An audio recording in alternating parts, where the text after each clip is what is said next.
ایک بزرگ کی بات لکھی جو تابعی ہیں، وہ فرماتے ہیں کہ ان بزرگوں کا طریقہ یہ تھا کہ وہ لوگوں سے چھپ کے نا پہاڑ کے پیچھے عبادت کرتے تھے، اور پوزیشن ان کی یہ تھی کہ کسی سے ملتے نہیں تھے، بالخصوص فجر کی نماز سے لے کر عصر کی نماز تک بکریاں رکھی ہوئی تھیں، ان کو چراتے رہتے تھے فرات کے کنارے اور نفل پڑھتے رہتے تھے۔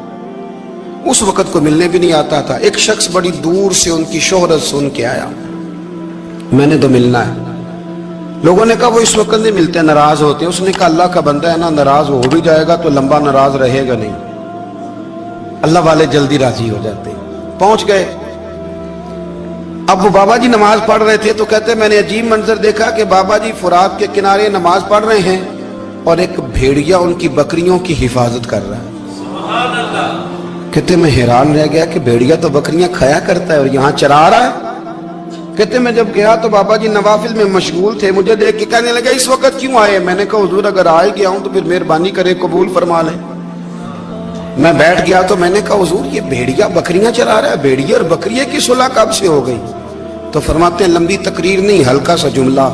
فرمانے لگے جب سے بکریوں کے مالک نے رب سے صلح کر لی ہے نا، تب سے بھیڑیوں نے بھی بکریوں سے صلح کر لی ہے۔ بکریوں کے مالک نے رب سے صلح کر لی، گناہ چھوڑ دیے، اس کی فرما برداری میں آ گئے۔ اب پھر اسے بکریاں چلانے کی ضرورت نہیں رہی، بکریاں نہ اب بھیڑیا چراتا ہے۔ کہتے ہیں میرے اوپر کپ کپی طاری ہو گئی بزرگوں کی بات سن کے، اور مجھے پیاس لگی اور خواہش آئی کہ پتہ نہیں اب بابا جی کچھ کھلائیں پلائیں گے بھی کہ نہیں، بابا جی کچھ کھلائیں گے بھی کہ نہیں۔ کہتے میرے دل میں خیال تھا تو بزرگوں نے نا ایک لکڑی کا پیالہ، ان کے پاس وہ غار میں بیٹھے تھے تو ایک چھوٹا سا پتھر تھا، اس کی ڈھلان بنی ہوئی، بابا جی نے اس کے نیچے لکڑی کا پیالہ رکھا، وہ رکھا ہی تھا تو وہ دودھ سے بھر گیا۔ کہتے انہوں نے مجھے دیا تو ٹھنڈا اور میٹھا دودھ، میری طبیعت خوش ہو گئی۔ بابا جی نے دوبارہ وہی پیالہ اسی جگہ رکھا تو شہد سے بھر گیا۔ 1000 سال پہلے داتا صاحب لکھ رہے ہیں، کہتے مجھے دیا۔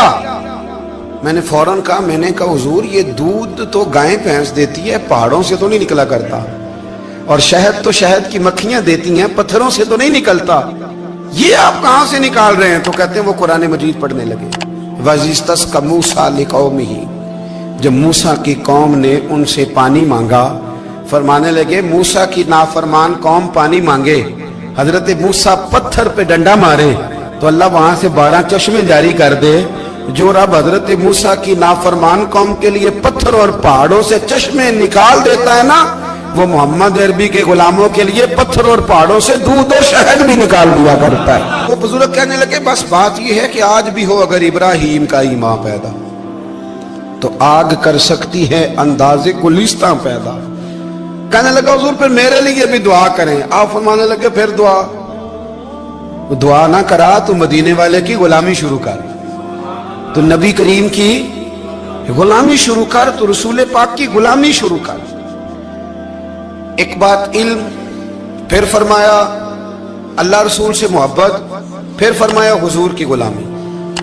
اس سے سارے مکاشفات کھلیں گے، اس سے سارے مشاہدات کھلیں گے، اسی سے کرامتیں ملیں گی، اسی سے مقبولیت ہوگی، اسی سے اللہ نبی کی بارگاہ میں درجہ ملے گا۔ پھر داتا صاحب آگے بڑھتے اور داتا صاحب فرماتے ہیں صوفیاء کی ایک جماعت ہے جو کہتی ہے ہم نے تو کبھی اپنی زبان پر دکھ بیان ہی نہیں کیے، ہر شے اپنے رب رسول کے حوالے کر دی، ہر شے اللہ رسول کے۔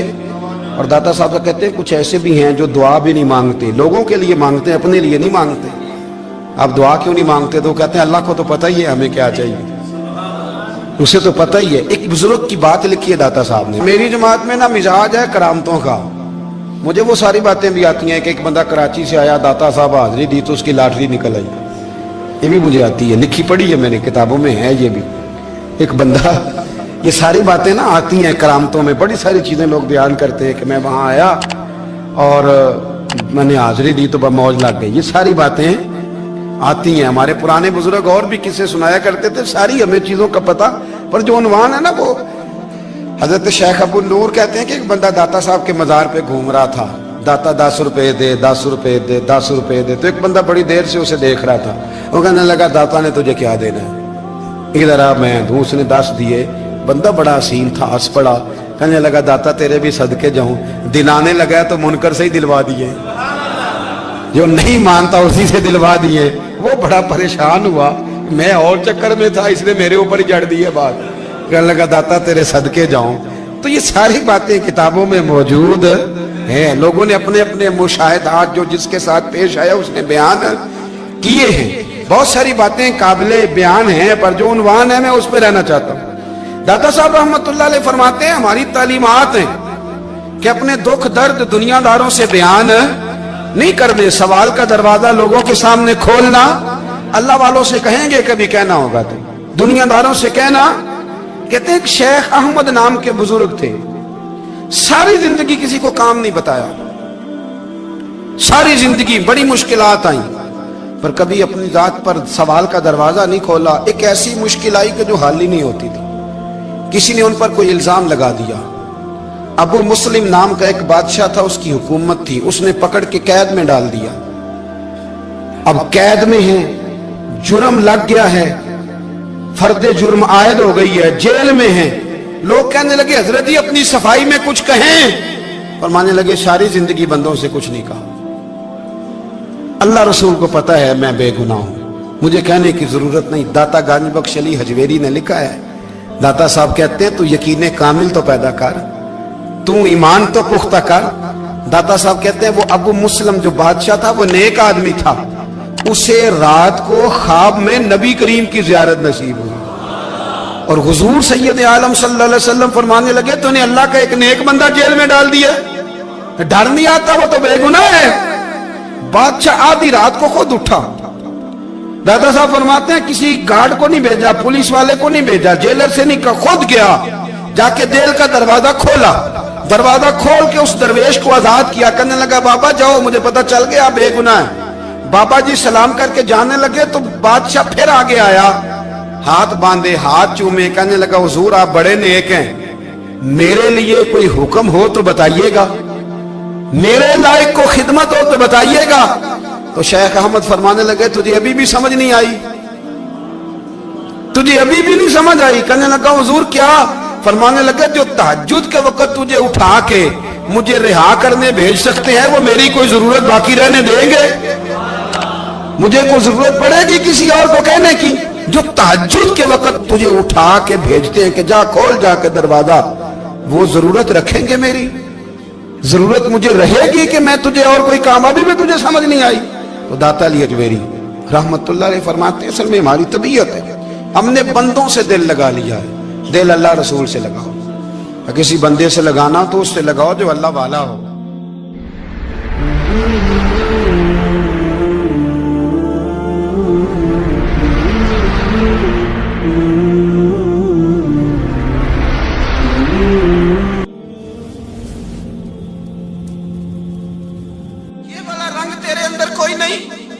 ابو سفیان آئے ان دنوں جن دنوں حالات بڑے کٹھن تھے، اختلاف شدت کا تھا۔ ابو سفیان آئے حضور کی بارگاہ میں، آئے کس لیے؟ مکے میں قحط پڑ گیا ہے، بارش نہیں ہوتی، ادھر اس سمامہ بن اسال یمامہ قبیلے کے سربراہ کلمہ پڑھ کے مسلمان ہو گئے، ساری گندم اس قبیلے سے آتی تھی۔ سمامہ کہنے لگا تم میرے مصطفیٰ کو نہیں مانتے، کوئی گندم نہیں، بھاگ جاؤ۔ ایک بارش کوئی نہیں، دوسری گندم کوئی نہیں۔ ابو سفیان تڑپ کے در رسول پہ حاضر ہوئے۔ ابھی تھوڑے دن گزرے ہیں احد میں حضور کے دان شہید کیے، ابھی تھوڑے دن گزرے حضور کو ستایا ہے، ابھی تھوڑے دن گزرے حضرت امیر حمزہ کا کلیجہ نکال کے چبایا ہے، ابھی تھوڑے دن گزرے حضرت انس بن نضر کی گردن کاٹی، ابھی تھوڑے دن گزرے عبداللہ بن جہش کے ٹکڑے کیے، ابھی تھوڑے دن گزرے حضور کو ستایا ہے، تڑپایا ہے۔ پر حضرت علی شیر خدا فرماتے ہیں میں ماننے والا اس رسول کا ہوں جس کے دانت شہید ہو گئے، احد کے اندر ساری داڑھی لہو سے بھر گئی۔ فرماتے ہیں میں رو پڑا اور میں نے کہا محبوبہ آپ نہیں مجھ سے برداشت ہوتا، دعا کریں اللہ ان پہ عذاب نازل کرے۔ اٹھائے ہاتھ، آپ دعا کریں گے تو اللہ تبارک و تعالیٰ دو پہاڑیوں میں پیس ڈالے گا۔ حضرت علی کہتے ہیں میں نے عرض کی تو حضور نے ہاتھ اٹھائے اور دعا کیا دی، اللہم اہدی قومی فإنہم لا یعلمون، اے اللہ میری قوم کو ہدایت دے دے، یہ جانتے نہیں یہ کیا کر رہے ہیں، اللہ انہیں ہدایت دے۔ یہ اخلاق حسنہ کا معیار